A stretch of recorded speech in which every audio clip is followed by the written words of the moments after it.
Hi friends, welcome back to my channel. ముందుగా అయితే నేనైతే మైదా పిండితో ఈజీగా అయితే స్నాక్ రెసిపీ తయారు చేస్తున్నాను అనమాట. ఇదైతే చాలా టేస్టీగా ఉంటుందండి. మళ్ళీ అందులో చాలా ఈజీగా తయారు చేసుకోవచ్చు. ముందుగా అయితే మైదా పిండిని అయితే ఒక కప్ అయితే తీసుకున్నాను. దాంట్లోనే జీలకర్ర అయితే వేసుకున్నాను. 1 టీ స్పూన్ జీలకర్ర అయితే వేసుకున్నాను అనమాట. దాంట్లోనే 1 టీ స్పూన్ వామ్ అయితే వేసుకున్నాను అనమాట. వామ్ అయితే మీ ఇష్టం అండి, మీకు నచ్చితే వేసుకోవచ్చు, లేకపోతే స్కిప్ చేయొచ్చు అనమాట. దాంట్లోనే 1 టీ స్పూన్ అయితే కారం అయితే వేసుకున్నాను అనమాట. కారం కూడా మీరు ఎక్కువ తినాలనుకుంటే కొంచెం ఎక్కువ 1 టీ స్పూన్ ఎక్కువ వేసుకోవచ్చు. నేనైతే 1/2 టీ స్పూన్ వేసాను అనమాట. అదేవిధంగా రుచికి సరిపడా ఉప్పు అయితే వేసుకున్నాను. చూడండి, ఈ విధంగా అయితే రుచికి సరిపడా ఉప్పు అయితే వేసుకున్నాను అనమాట. అదేవిధంగా ఒక 1 స్పూన్ ఆయిల్ అయితే వేసుకున్నాను అనమాట. ఆయిల్ వేసుకోవడం ద్వారా అయితే ఈ చిప్స్ అయితే చాలా టేస్టీగా క్రంచీగా వస్తాయండి. చూడండి, ఈ విధంగా అయితే ఒక 2 మినిట్స్ అయితే బాగా కలుపుకోవాలి. ఈ విధంగా అన్నీ కలిసేంత వరకు అయితే మనమైతే బాగా కలుపుకోవాలండి. వీడియోలో చూపించిన విధంగా అయితే బాగా అయితే మనం కలుపుకోవాలి. ఈ విధంగా కలుపుకున్న తర్వాత దీంట్లో కొంచెం వాటర్ పోసుకుంటూ కొంచెం కొంచెం పోసుకుంటూ చపాతీ ముద్దలాగా అయితే కలుపుకోవాలి. మరీ మెత్తగా కాకుండా మరీ గట్టిగా కాకుండా చపాతీ పిండి ఏ విధంగా కలుపుకుంటామో ఆ విధంగా అయితే కలుపుకోవాలి. కొంచెం కొంచెం వాటర్ పోసుకుంటూ అయితే మనం స్లోగా అయితే కలుపుకోవాలండి. చూడండి, ఈ విధంగా ఉండేంతవరకు అయితే మనం కలుపుకోవాలండి. అదేవిధంగా పైన అయితే 1 స్పూన్ ఆయిల్ వేసి మళ్ళీ ఒకసారి అయితే మనం కలుపుకోవాలండి. చూడండి, ఈ విధంగా స్మూత్గా రబ్ చేసి అయితే మనమైతే కలుపుకోవాలి. ఈ విధంగా కలుపుకున్న తర్వాత ఒక గంట పాటు అయితే మనం వదిలేయాలండి. పిండి అయితే చాలా స్మూత్గా అయిపోతుంది. అంతట్లోపు ఒక గంట తర్వాత వదిలేసిన తర్వాత మళ్ళీ పిండిని తీసుకొని ఈ విధంగా స్మూత్గా అయితే మనమైతే పిండిని ఈ విధంగా అయితే కలుపుకోవాలి. పిండి చూడండి చాలా బాగా వచ్చింది.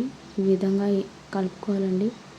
కలుపుకున్న తర్వాత అయితే ఒక చపాతీ పిండిని ఈ విధంగా ముద్దగా తీసుకొని దీన్ని అయితే చపాతీలాగా వీలైనంత పలచగా అయితే మనమైతే చేసుకోవాలన్నమాట. వీడియోలో చూపించిన విధంగా అయితే వీలైనంత పలచగా అయితే మనం చేసుకోవాలి.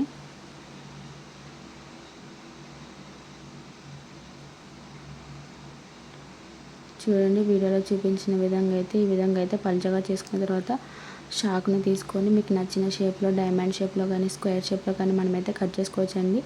నేనైతే ఈ విధంగా ఒక్కొక్కసారి అయితే నిలువుగా కట్ చేసి అడ్డంగా అయితే కట్ చేశాను అనమాట. మీకైతే నచ్చిన షేప్లో అయితే కట్ చేసుకోవచ్చు అనమాట. ఈ విధంగా షాక్తో అయితే మనం చాలా స్లోగా కట్ చేసుకోవాలండి, లేకపోతే పక్కకైతే చిరిగిపోతాయి అన్నమాట.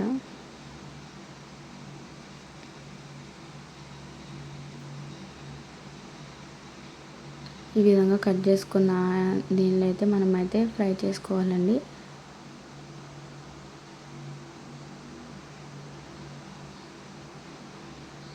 చూడండి, నేనైతే ఈ షేప్లో అయితే కట్ చేసుకున్నాను అనమాట.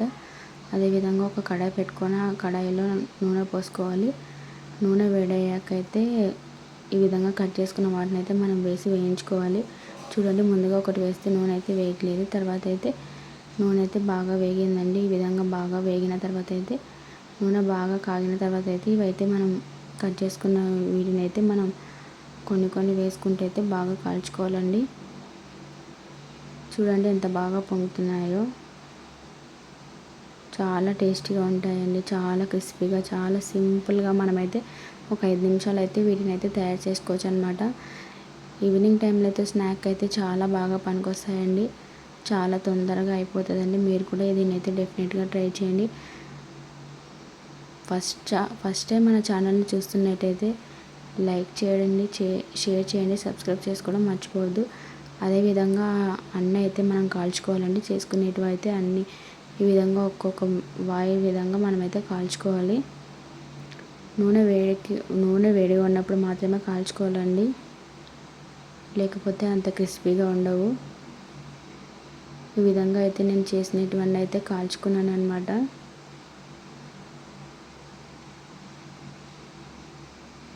వీడియోలో చూపించిన విధంగా అయితే కొన్ని వేసుకుంటూ అయితే బాగా కాల్చుకోవాలి.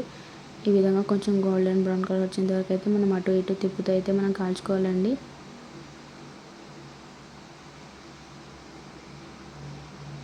చూడండి ఎంత బాగా కాలుతున్నాయో.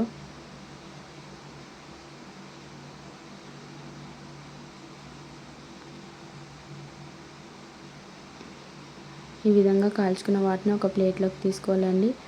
అంతే, ఎంతో టేస్టీ అయిన మైదా పిండితో అయితే చిప్స్ అయితే రెడీ అవుతుందండి. చాలా ఈజీగా, చాలా క్విక్ అయితే మనమైతే తయారు చేసుకోవచ్చు. మీరు కూడా డెఫినెట్గా ట్రై చేసి ఏ విధంగా వచ్చిందో కామెంట్ చేయడం మర్చిపోవద్దండి. ఈ వీడియో కనుక మీకు నచ్చినట్టయితే లైక్ చేయండి, షేర్ చేయండి, సబ్స్క్రైబ్ చేయడం మర్చిపోవద్దు. Thank you for watching. Bye.